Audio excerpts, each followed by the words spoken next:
go camping anymore. Not because I don't love it, I used to. The quiet of the woods, the smell of damp earth, the way the stars stretch across the sky with no city lights to drown them out. There was something peaceful about being out there, just me and nature. But all of that changed one night, deep in the forests of northern Michigan. I don't talk about it much. I don't even like to think about it, honestly. But every now and then, when I'm lying in bed in the middle of the night, I'll hear something outside. A branch snapping, leaves rustling, and it all comes rushing back. The fear, the helplessness, that feeling of being watched. I'm writing this now because people keep saying they've seen something out there. The same thing I saw. And if they don't listen, they won't come back. It was early October, just as the leaves were starting to turn. My plan was simple: 3 days in the woods, solo. No cell service, no distractions. Just me, my gear, and the quiet. I'd been camping alone plenty of times before, so I wasn't worried. I had my tent, a good knife, a rifle just in case, and enough food to last me through the weekend. I parked my truck at the edge of a dirt road, hiked about 5 miles in, and found a nice clearing near a small creek. The first day was perfect. I set up camp, gathered some wood, and spent the afternoon fishing. The air was crisp. The forest was alive with the sounds of birds and the occasional rustle of something moving through the underbrush, probably just deer.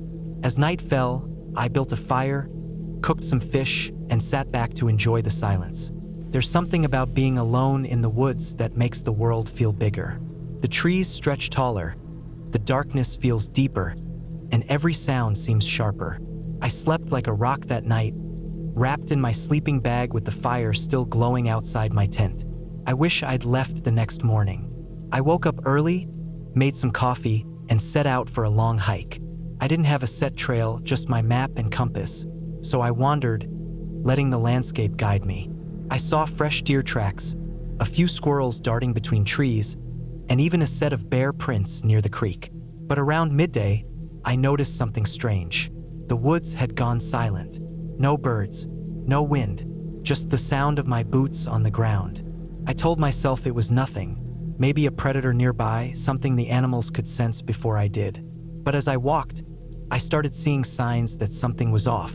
Broken branches, deep claw marks in tree trunks, like something big had scraped against them. I even found a dead deer, its body torn open. Not eaten, just ripped apart. That's when the uneasy feeling started, like I was being watched. I pushed it aside and hiked back to camp, trying to shake the paranoia.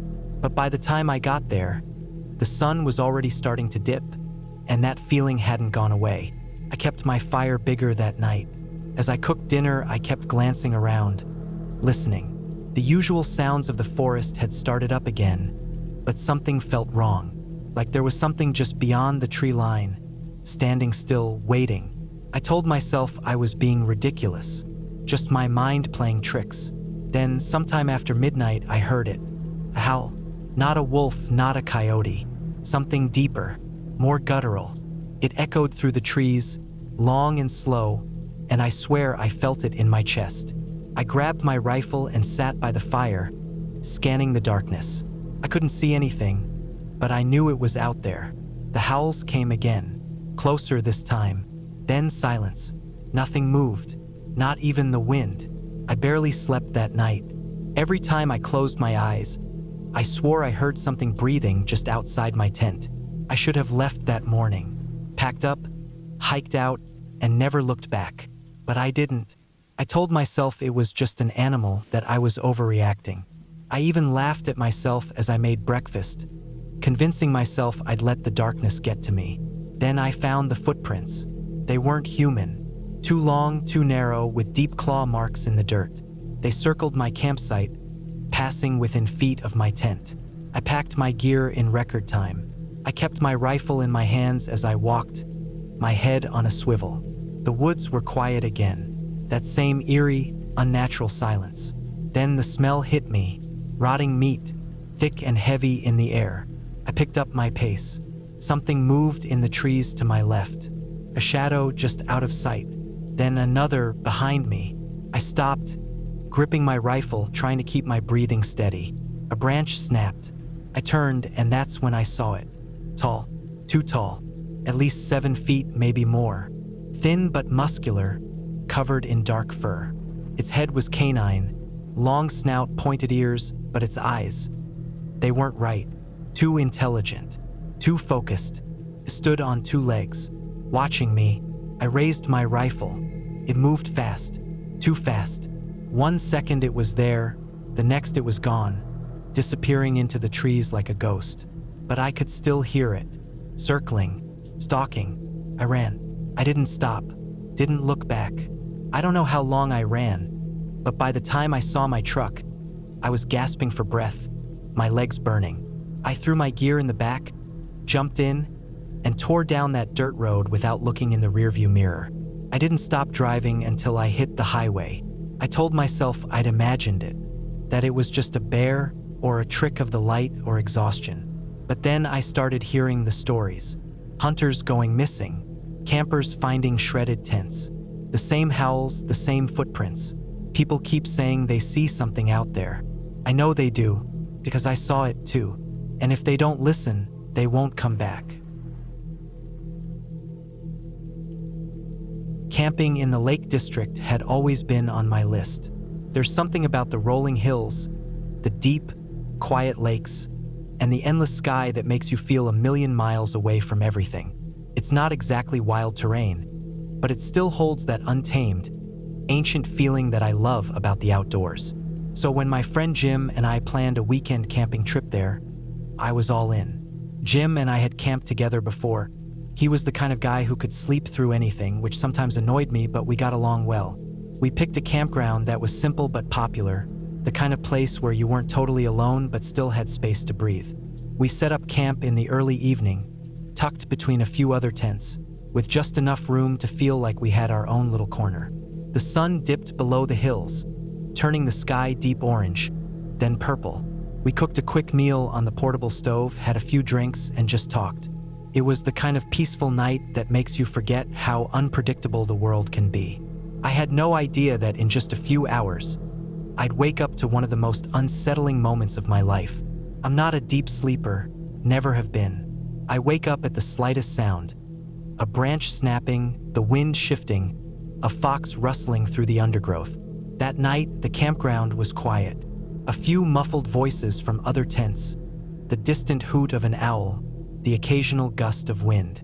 At some point, I drifted into a light sleep. Then, something pulled me out of it. A sound. Close. Too close. At first, in that groggy, half-awake state, I thought it was just the wind rustling the tent. But then I heard it again. The slow, deliberate zip of a tent being opened. Not just any tent. Our tent. I jolted awake instantly, my body tensing before my mind could catch up. It was pitch black, but I could hear movement, heavy breathing, the sound of fabric shifting. Then the zipper moved again. Someone was opening our tent from the outside. My heart started pounding. My brain raced to make sense of what was happening. Was it an animal? No, animals don't unzip tents. A late-night prank? But why? Before I could react, the zipper reached the bottom, and the tent flap peeled open. And then he was inside. I froze. A huge, sweaty shape was squeezing through the opening, fumbling clumsily in the dark. The stench of alcohol hit me immediately. Stale beer, sweat, something sour underneath. For a split second, my body didn't know what to do. Fight, flight, freeze. Everything collided at once. I scrambled back, my sleeping bag twisting around my legs. My voice finally caught up, and I let out a sharp yell. Jim, deep in his usual coma-like sleep, barely stirred. The guy, because now I could see it was a man, big, heavy, his movements sluggish, kept pushing forward like he didn't even register that I was there, like he belonged here. Every inch of my body screamed, "Get out! Move! Do something!" But I couldn't move fast enough. The guy was already half inside, his thick arm pressing against my leg as he shoved himself deeper into the tent. It was the sheer weight of him that freaked me out the most. He was huge, heavy in a way that made my stomach drop. If he had bad intentions, there was no way I could fight him off alone. My mind finally snapped into action. I kicked out hard, pushing myself back against the opposite side of the tent, trying to create space between us. My breathing was fast, panicked. Jim stirred next to me, groggy and confused. Then, finally, as if something in his drunk brain clicked into place, the guy stopped moving. He grunted, shifted his weight, and muttered something under his breath. I couldn't tell if he was too drunk to understand what was happening or if he was just waking up to the fact that he was in the wrong tent. For a few terrifying seconds, everything hung in silence. Then, just as suddenly as he had entered, he started backing out. I didn't move, didn't breathe, until the tent flap closed behind him. Then, in the distance, I heard him shuffling away. I sat there for what felt like forever, heart pounding, every nerve on high alert. Jim, now fully awake and staring at me in the dark, looked just as shaken. We didn't sleep much after that. Every little noise outside the tent made my skin crawl. Every rustle of fabric, every footstep from another camper felt like it could be him again. Morning finally came, and with it, the strange sense of disbelief that often follows a terrifying event. Did that really happen? Had I imagined it? But the open tent zipper, the lingering smell of alcohol, and the disturbed ground outside said otherwise. I never saw the guy again. We packed up our gear, eager to get out of there. As we left the campground, I scanned the other tents, wondering which one belonged to him. Wondering if he even remembered what he had done, or if he'd try it again. All I know is that after that night, I never camped without a knife within reach. It wasn't supposed to be anything special. A short hike in the woods just to clear my mind. I'd taken this route before, nothing more than a few hours walk through familiar trails.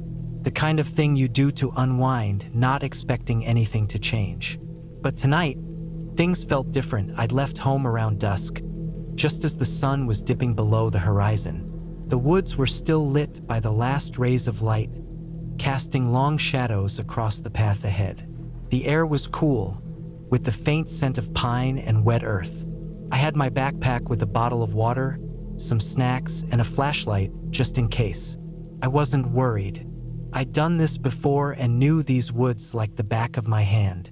I hadn't planned on staying too long, but as I walked, the beauty of the forest drew me in. The way the trees lined the path, their branches reaching out like a canopy, made it feel like I was walking in a secret world. The chirping of birds had died down, but there were still the occasional rustles in the underbrush, a rabbit or a squirrel, maybe a fox. It was peaceful, almost soothing.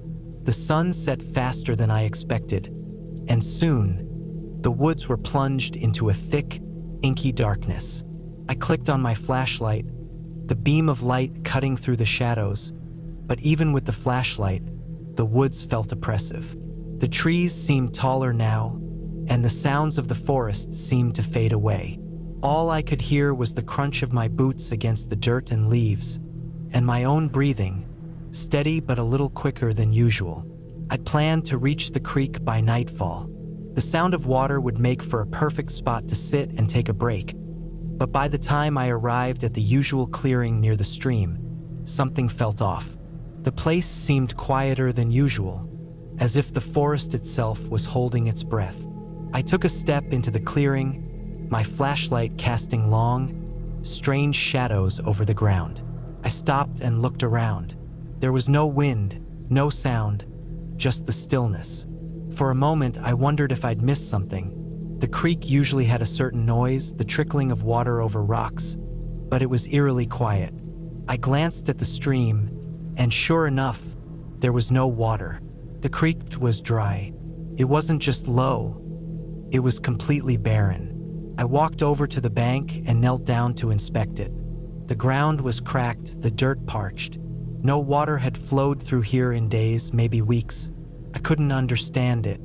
There was no logical reason for a creek to dry up like this in the middle of summer. I rubbed the back of my neck, uneasy. This place had always been here, and it had always had water. I stood up, the flashlight trembling slightly in my hand.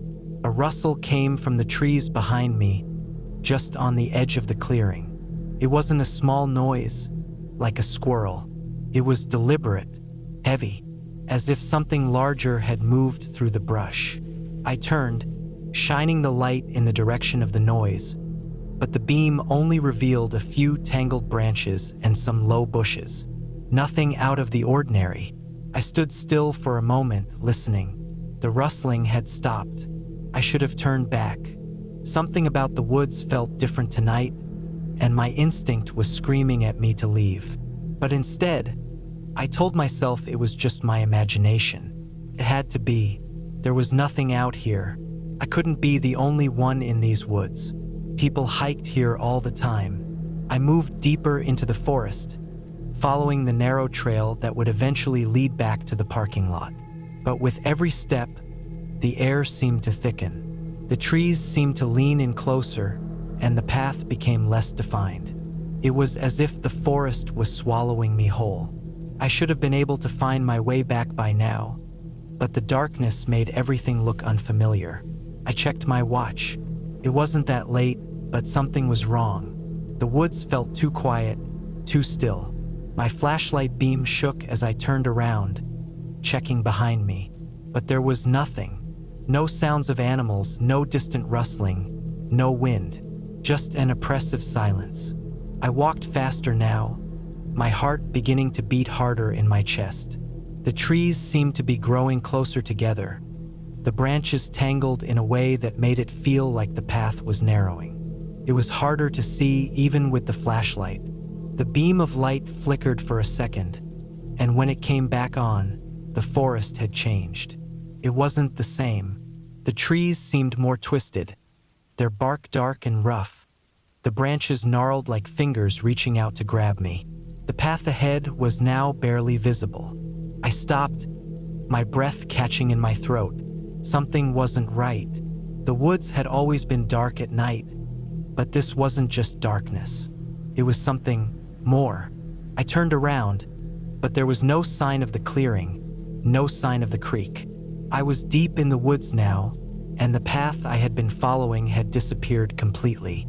I felt a cold shiver run down my spine as I realized that I had no idea where I was. My phone was in my backpack, but I hadn't thought to check it. Now, I didn't want to. I could feel it. The woods were alive in a way they hadn't been before. I tried to move forward, but the trees now seemed to block my way. The air felt thick and heavy, pressing in on me. I stepped off the path and into the brush, my boots crunching on the dry leaves, but the ground seemed to give way underneath me. I stumbled, my ankle twisting as I caught myself on a nearby tree. Pain shot up my leg, but I didn't have time to think about it. I had to get out. I pushed forward, my mind racing. I was lost, completely lost. The flashlight was the only thing that kept me from completely losing my bearings, but the beam was weak now, flickering with every step. I didn't know how much longer the batteries would last. Suddenly, I heard it again. A sound from behind me, the rustling, that same deliberate movement through the brush. This time, it was closer, too close. My heart hammered in my chest, and I spun around, shining the flashlight into the darkness. But there was nothing there, just trees, shadows. I froze. A shape moved in the distance just at the edge of the light. It was large, too large to be an animal. I blinked, trying to focus, but the shadows played tricks on my eyes. My throat tightened, and I tried to tell myself it was just the forest, just the wind, but something inside me screamed to run, and so I did. I bolted down the path, my legs aching, my breath coming in sharp gasps. The flashlight flickered again, and for a brief moment, everything went black.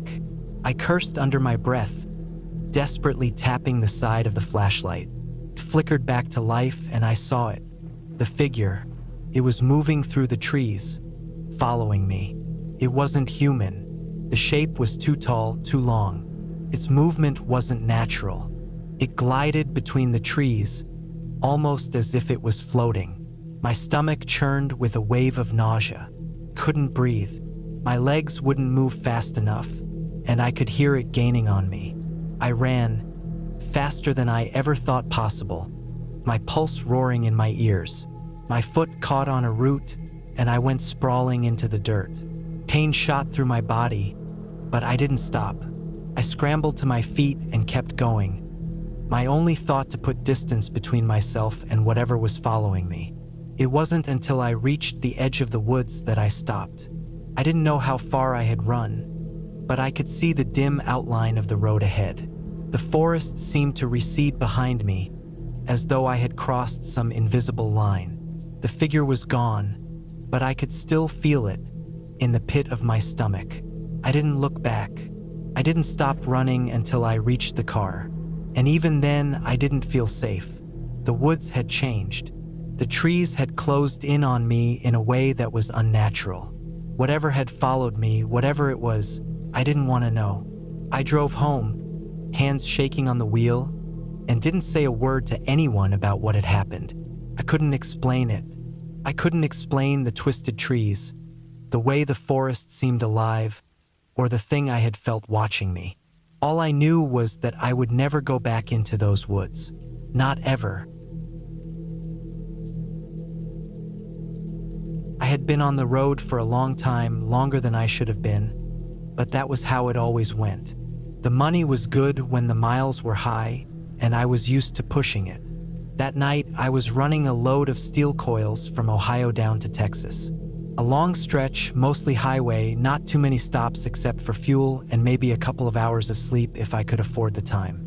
The weather had been decent when I left, cold but clear, but the forecast had warned of rain turning to ice the farther south I got. That was the last thing I needed, especially hauling something as heavy as what was on my trailer. The first few hundred miles were uneventful. I ran through Kentucky, then Tennessee, making decent time. Traffic was light since it was late, and I preferred driving at night anyway. Less idiots on the road. I'd seen too many wrecks, too many people cut off an 80,000-pound truck like they had a death wish. I knew better than to get comfortable, though. Long-haul trucking has a way of lulling you into a false sense of security, and the second you start thinking nothing's going to go wrong, something does. It started just past the Arkansas border. The rain had been falling steady for a while, but the temperature was dropping, and I could feel the road getting slick under my tires. I eased up on the speed, kept a good distance from the few cars still out that late. I was on a long stretch of I-30, mostly trees on either side, no towns or exits nearby. The kind of road that can feel endless when you're tired and alone. My dash lights glowed dimly in the dark, the soft hum of the engine the only sound besides the rain tapping against the windshield. I was about 100 miles from Texarkana when I saw the lights ahead, red and blue flashing in the dark, reflecting off the wet pavement. A wreck, I figured, not unusual in weather like this. As I got closer, I saw a line of trucks and cars slowing down, easing into the right lane. A couple of sheriff's cars were parked at an angle, blocking part of the road, and there was a cluster of people standing near the shoulder. I slowed to a crawl, trying to see what had happened. A jackknifed semi sat across the left lane, its trailer twisted at an angle. The cab looked mostly intact, but the front end of a smaller car was wedged underneath it, crushed almost beyond recognition. I could see first responders working around it, but from the way they moved, it was clear there was no saving whoever had been inside. I had seen enough accidents to know what that meant. Traffic was still moving, just slower, and as I crept past, I noticed something that made my stomach clench. The semi's trailer was carrying steel coils, just like mine. Heavy loads like that can be dangerous if they're not secured right. If a coil comes loose in a wreck, it'll cut through a cab like a knife through butter. I kept my eyes on the road ahead and told myself to shake it off. No use thinking about it. The rain picked up not long after that, the temperature still dropping. I kept the heat on low, just enough to keep the windshield from fogging up. My hands were starting to ache from gripping the wheel too hard, but I couldn't help it. The road was getting worse, patches of ice forming in spots, and I knew I had to be careful. I had another 300 miles to go before I could rest, and the last thing I needed was to end up like that guy back there. An hour passed, maybe more, The road stretched on, dark and empty, the only light coming from my headlights and the occasional glow of another truck in the distance. I was tired, but not enough to stop yet. I just wanted to get through the worst of the weather before I found a place to pull over. Then I saw something ahead. At first, it was just a shadow on the road, barely visible in the rain. As I got closer, I realized it was a person. They were standing in the middle of the highway. My heart jumped into my throat. I hit the brakes, careful not to lock them up on the ice, and my truck slowed with a groan. The figure didn't move, just stood there, barely illuminated by my headlights. My first thought was that it was a stranded driver, someone whose car had broken down. Maybe they had been walking to get help, and I was the first vehicle they had seen in a while. But something felt off. They weren't waving me down. They weren't moving at all. I eased onto the shoulder and brought the truck to a stop a few yards away. The rain was coming down harder now, the wind howling through the trees on either side of the road. I kept my lights on and tried to get a better look at the person. They were dressed in dark clothes, soaked from the rain, their heads slightly tilted down. Something in my gut told me not to get out. I sat there for a moment, engine idling, hands still gripping the wheel. Then, slowly, the person turned and walked toward the guardrail. They climbed over it and disappeared into the darkness beyond. I waited, staring at the spot where they had gone. The highway was bordered by thick woods in that area, no houses or businesses nearby. If they had a car, it wasn't anywhere I could see. A bad feeling crept up my spine. I wasn't about to go chasing someone into the woods in the middle of the night, especially in weather like this. If they needed help, there were better ways to get it than standing in the middle of the road. I reached for my radio and called it in, giving my location and a description of what I had seen. The dispatcher acknowledged it, said they'd send someone to check it out. I didn't wait. I put the truck in gear and pulled back onto the highway, my eyes flicking to the mirrors more often than usual. The feeling didn't leave me, that tight, uneasy knot in my stomach. I drove for another hour before I finally stopped at a truck stop near Texarkana.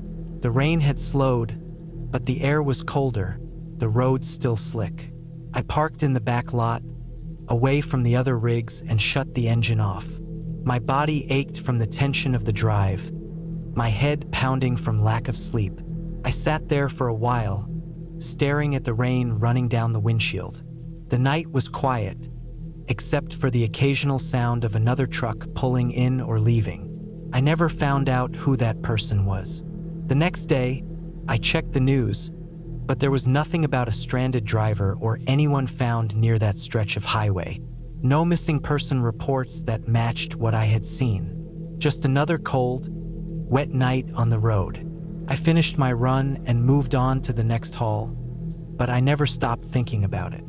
It wasn't the first strange thing I'd seen out here, and it sure as hell wouldn't be the last. But something about that night stuck with me in a way others hadn't. Maybe it was the way they had stood there, unmoving. Maybe it was the way they had just disappeared into the dark. Or maybe it was the fact that when I looked back at my dashcam footage the next morning, there was nothing there. Just an empty highway and the rain.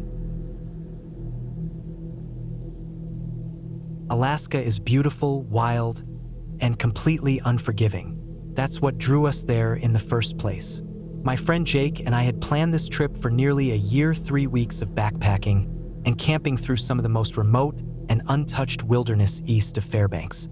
No cell service, no people, just miles of dense forest, towering mountains, and icy rivers cutting through the land.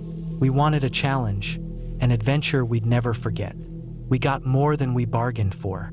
The first week was smooth, tough, but nothing we couldn't handle.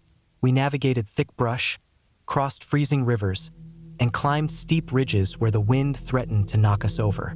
The days were long, and the nights were cold, but we were prepared. Then, on the 9th day, the weather turned. It started as a distant rumble of thunder, low and deep, rolling over the mountains like a warning. The sky darkened fast, thick gray clouds swallowing the sunlight. The air felt different, charged, electric. We had planned to set up camp in an open clearing near a small stream, but as the wind picked up and the first drops of rain hit, we realized we didn't have time. Setting up the tent in those conditions would be a nightmare. The wind was howling through the trees, bending them at unnatural angles, and the temperature was dropping fast. That's when Jake spotted the cave. It wasn't big, just a narrow opening in the rock, partially hidden by moss and tangled brush. It wasn't deep either, maybe 15 feet back before it closed off into darkness. But it was shelter, and that's all we cared about. We crawled inside just far enough to stay dry. The rain hit hard minutes later, sheets of it pounding the ground outside. Wind roared through the trees, branches snapped, and lightning flashed across the sky, turning the whole forest white for a split second at a time. We ate a quick, cold dinner, huddled in our sleeping bags, and let the storm rage outside. I remember thinking how lucky we were to have found the cave. I had no idea what was sleeping just a few feet behind us. I slept lightly, the wind and rain making it hard to fully relax. Every so often, I'd wake up, adjust my sleeping bag, and drift off again. At some point, maybe a few hours before dawn, the storm started to ease. The wind died down, the rain slowed to a light drizzle, and the deep silence of the wilderness crept back in. I finally slept soundly. Then morning came. I woke up to the pale light of dawn filtering through the cave entrance. The air was damp, cold. I sat up, stretched, and turned toward the opening. That's when I saw it. Less than 10 feet away, just inside the mouth of the cave, was a bear. A massive grizzly, curled up, breathing slow and heavy in deep sleep. My brain refused to process it at first. For a long, frozen second, I just stared. Its fur was thick and matted, dark brown with patches of lighter gold. Its massive paws twitched slightly as it slept, its claws long and curved like knives. I could hear its breathing, deep, steady, almost rhythmic, the kind of sleep that nothing should have been able to disturb. Jake was still asleep next to me. I didn't dare move to wake him. I could feel my own heartbeat pounding in my ears, a cold sweat breaking out along my spine. If the bear woke up, we were dead. I had to get out. I moved painfully slow, every motion calculated, my breathing shallow and quiet. I reached for my pack, careful not to make a sound. Every tiny noise felt deafening. The cave floor was uneven, littered with small rocks. My boots scraped against one, and my heart stopped. The bear shifted slightly, not awake, not yet. I swallowed hard, forcing my hands to stay steady. I slid my pack on inch by inch. Every second stretched, my muscles screaming at me to move faster, but I couldn't risk it. I got to my knees. Slowly, painfully slowly, I started crawling toward the entrance. The bear exhaled, a deep, rumbling sigh. I froze. It didn't wake up. I kept moving. The light from outside grew brighter. The fresh air felt like salvation. I crawled forward, my legs stiff and shaking. Then I was outside. I didn't stop. I got to my feet and walked, slow, steady, deliberate steps, until I was at least 50 yards away. Then I turned. Jake was still in there. I barely breathed as I watched the cave entrance, my mind racing. How the hell was I supposed to wake him up without waking the bear? Then movement. Jake's head appeared in the entrance. His face was pale, his eyes wide. He had seen it. He moved exactly like I had, slow, controlled. No sudden movements, no noise. I watched him inch out of the cave, my hands clenched into fists. The bear didn't wake up. Jake took his first step outside, then another. As soon as he was clear, we locked eyes, and then we ran. We didn't stop running for nearly half a mile. Through thick brush, over rocks, leaping fallen logs like our lives depended on it, because they did. When we finally stopped, gasping for breath, we looked back. Nothing. The bear hadn't followed us. It had never woken up. We stood there, bent over, hands on our knees, trying to process what had just happened. If the storm hadn't hit, if we had set up our tent like we planned, if we had slept just a little further back in the cave. I don't like thinking about those ifs. We changed our route after that, putting as much distance as possible between us and that cave. The rest of the trip was tough, but nothing compared to that morning. By the time we made it back to civilization, the whole thing felt like a bad dream. But it wasn't, and I don't think I'll ever sleep in a cave again.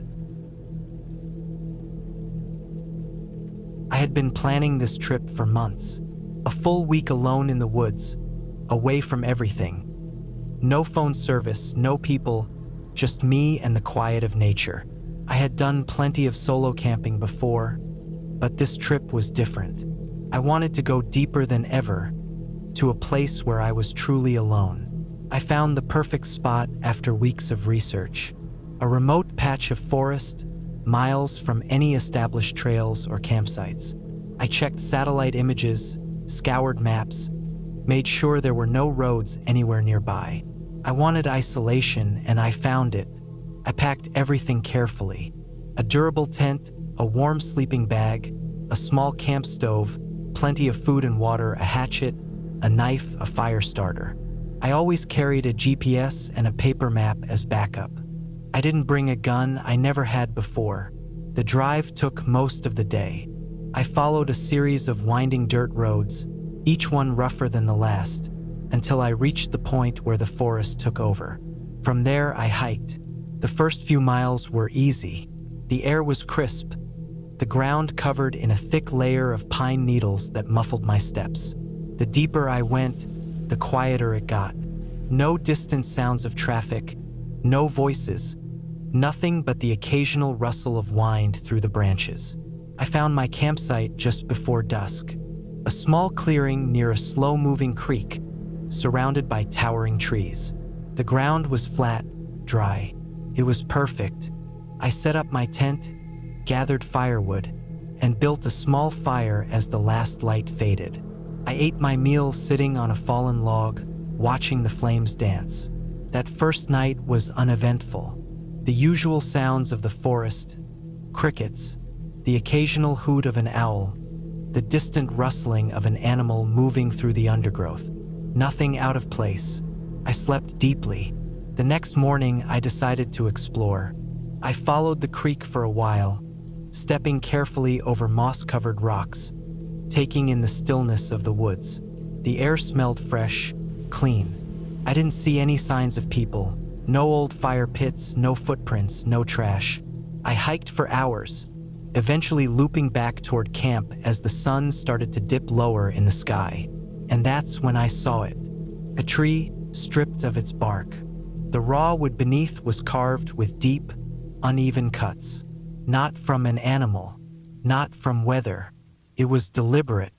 I stood there, staring at it. I had always preferred feeling the first twinge of unease. There was something about being out there. I told myself it was old. Deep in the woods with no one around. Maybe someone had been here years ago. That made me feel like I had stepped outside of the world for a while. I walked back to camp. I liked the silence, shaking off the feeling of being totally untethered. I kept the fire going longer than usual. The woods were quieter than before. No wind, no distant animal sounds. Just me, the trail, just stillness, and the sound of my own footsteps. I went to bed. That's how I ended up hiking a remote trail in Montana somewhere in the middle of the night, pushing further into the wilderness than I wasn't sure why. I had been on a road trip for a few weeks, moving through the northern states, moving just beyond the edge of my campsite, staying in cheap motels when I couldn't, listening. I had spent most of my time on well-traveled trails, then they places where I could pass other hikers every so often and feel like I wasn't completely eventually, alone. I must have drifted back to sleep. I had stopped because I woke up gas station on the edge of everything town. Looked normal. I barely remember the fire had burned down, and the guy behind the counter told me about a trail a few miles out. But on the edge of my camp, really goes up that near the trees. He had said, I saw them, not because it's dangerous, not mine, just kind of they led from the woods of the way, circled my tent. That was exactly what I wanted to hear. Back into so I drove out there. I packed up found the unmarked dirt ever had in my life, and set off into the woods with my pack strapped tight to my shoulders. Every few minutes, I stopped to listen. At first, the forest, the trail was well maintained. I reached my truck by early afternoon. The trees door was unlocked, towering overhead. Nothing was branches swaying gently, but the glove compartment was open. I could hear birds, papers the distant rush of a stream the engine somewhere off to the right. Locked the doors, felt like I had stepped into another world. As I pulled onto the road, I should have turned back before it got dark. At the edge of the trees, I had planned to hike out about 4 miles, watching, then loop back before the sunset.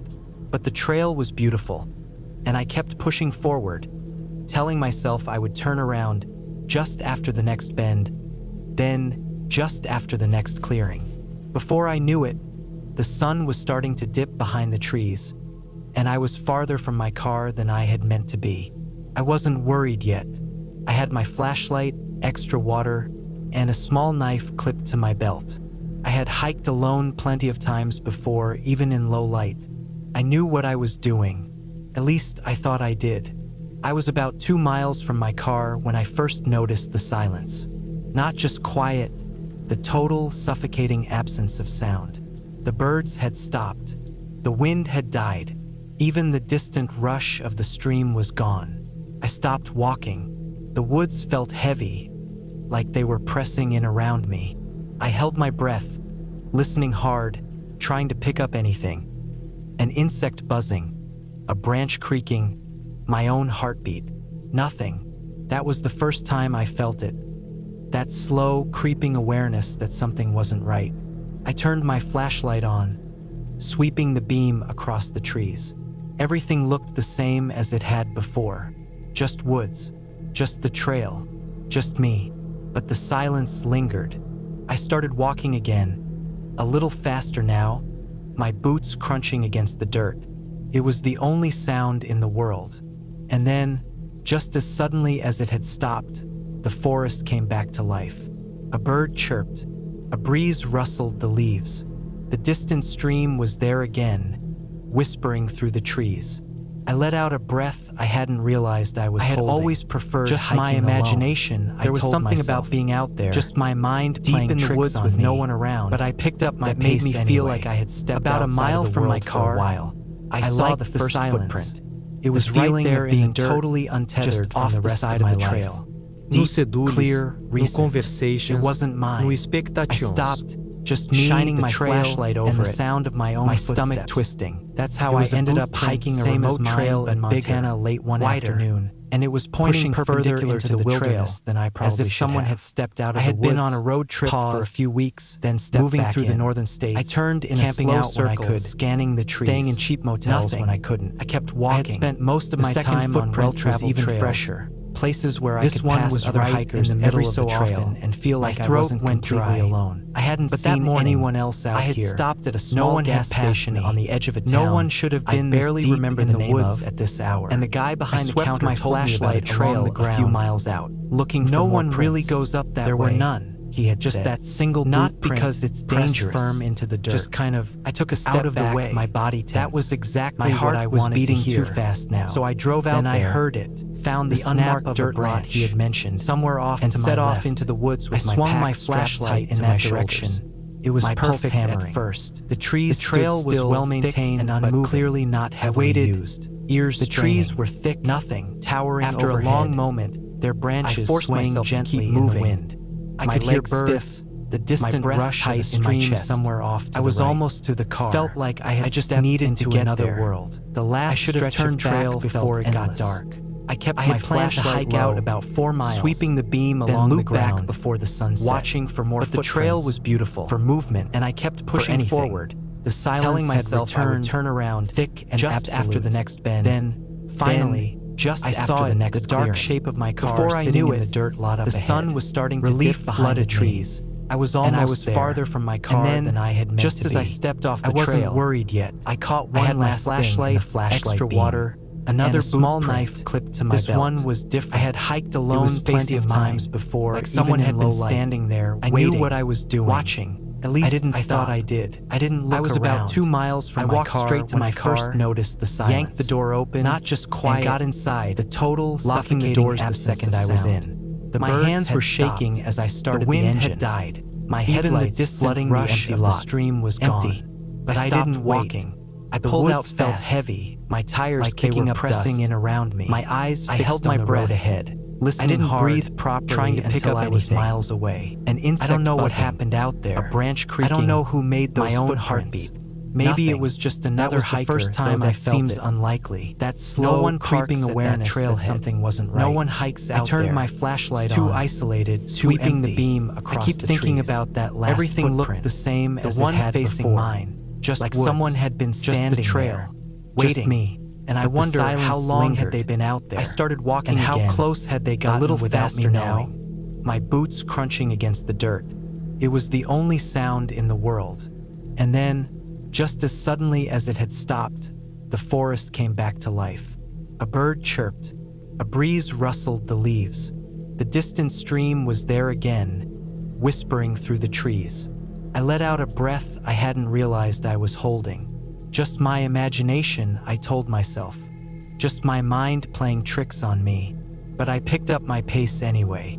About a mile from my car, I saw the first footprint. It was right there in the dirt, just off the side of the trail. Deep, clear, recent. It wasn't mine. I stopped, shining my flashlight over it, my stomach twisting. It was a boot print, same as mine, but bigger, wider, and it was pointing perpendicular to the trail, as if someone had stepped out of the woods, paused, then stepped back in. I turned in a slow circle, scanning the trees. Nothing. I kept walking. The second footprint was even fresher. This one was right in the middle of the trail. My throat went dry. I hadn't seen anyone else out here. No one had passed me. No one should have been this deep in the woods at this hour. I swept my flashlight along the ground, looking for more prints. There were none, just that single boot print pressed firm into the dirt. I took a step back, my body tense. My heart was beating too fast now. Then I heard it, the snap of a branch, somewhere off to my left. I swung my flashlight in that direction, my pulse hammering. The trees stood still, thick and unmoving. I waited, ears straining. Nothing. After a long moment, I forced myself to keep moving, my legs stiff, my breath tight in my chest. I was almost to the car. I just needed to get there. The last stretch of trail felt endless. I kept my flashlight low, sweeping the beam along the ground, watching for more footprints, for movement, for anything. The silence had returned, thick and absolute. Then, finally, I saw it, the dark shape of my car sitting in the dirt lot up ahead. Relief flooded me. I was almost there. And then, just as I stepped off the trail, I caught one last thing in the flashlight beam. Another boot print. This one was different. It was facing mine, like someone had been standing there, waiting, watching. I didn't stop. I didn't look around. I walked straight to my car, yanked the door open, and got inside, locking the doors the second I was in. My hands were shaking as I started the engine, my headlights flooding the empty lot. Empty, but I didn't wait. I pulled out fast, my tires kicking up dust, my eyes fixed on the road ahead. I didn't breathe properly until I was miles away. I don't know what happened out there. I don't know who made those footprints. Maybe it was just another hiker, though that seems unlikely. No one parks at that trailhead. No one hikes out there. It's too isolated, too empty. I keep thinking about that last footprint, the one facing mine, like someone had been standing there, waiting, and I wonder how long had they been out there, and how close had they gotten without me knowing. I don't know why I agreed to go. Maybe it was boredom, maybe I wanted to prove something to myself. Either way, I found myself deep in the woods with nothing but a backpack, a tent, and a night ahead of me. It wasn't my first time camping alone, but something about this place felt different. I had driven for hours to reach the spot, an area far from any major trails. The idea was to get away from everything. No cell service, no noise, just me and nature. I parked my truck on the side of an old dirt road, loaded my gear, and hiked in. The path was overgrown, barely visible, but I had studied the maps beforehand. I knew where I was going, or at least I thought I did. The deeper I went, the quieter it became. No birds, no rustling leaves, just the sound of my own footsteps crunching over twigs and dirt. It was the kind of quiet that made your ears ring, the kind that made you feel like you were being watched even when you weren't. After about an hour, I found a clearing. It was a perfect spot. Flat ground, surrounded by trees, far from any trails where people might wander through. I set down my pack, pitched my tent and got to work gathering firewood. The sun was setting fast, and I wanted a fire going before dark. As I walked around picking up sticks and broken branches, I noticed something strange. The woods didn't smell right. Usually you get that earthy scent, damp leaves, pine, maybe the faint smell of moss. But here, the air was stale, almost metallic. I ignored it, chalking it up to my imagination, and went back to camp. The fire crackled as night settled in. I sat by the flames, eating a simple meal of canned beans and beef jerky, listening to the stillness around me. Normally, even in remote areas, you'd hear something, an owl, distant coyote howls, maybe the occasional rustling from a small animal. But here, nothing. It was unsettling. I told myself it was just a quiet night, that maybe the animals had moved on or were just being unusually still. I kept the fire going for a while, letting the warmth and light push back the darkness. But eventually, I crawled into my tent, zipped it shut, and tried to sleep. I don't know what time it was when I woke up. The fire had burned down to embers, casting faint red glows on the trees. I lay there listening. There was a sound, faint, distant, but getting closer. It was footsteps, not the skittering of an animal, not the rhythmic crunch of a deer moving through the brush. These were slow, deliberate steps, human. I held my breath. They stopped just outside my campsite. I stared at the tent fabric, heart hammering in my chest. I didn't move, didn't make a sound. I waited, ears straining, but nothing happened. Just silence. Minutes passed, maybe longer. I didn't check my watch. I just lay there, frozen. Eventually, I convinced myself it had been my imagination, that I was half dreaming, that the woods were playing tricks on me. I forced myself to close my eyes. Then the sound came again, closer. I bolted upright, my breathing shallow. I reached for my flashlight and my knife, my hands shaking. I wanted to look, but at the same time, I didn't. Every instinct told me to stay inside, to stay still, to not give away that I was awake. But I couldn't sit there forever. Slowly, carefully, I unzipped the tent just enough to peek out.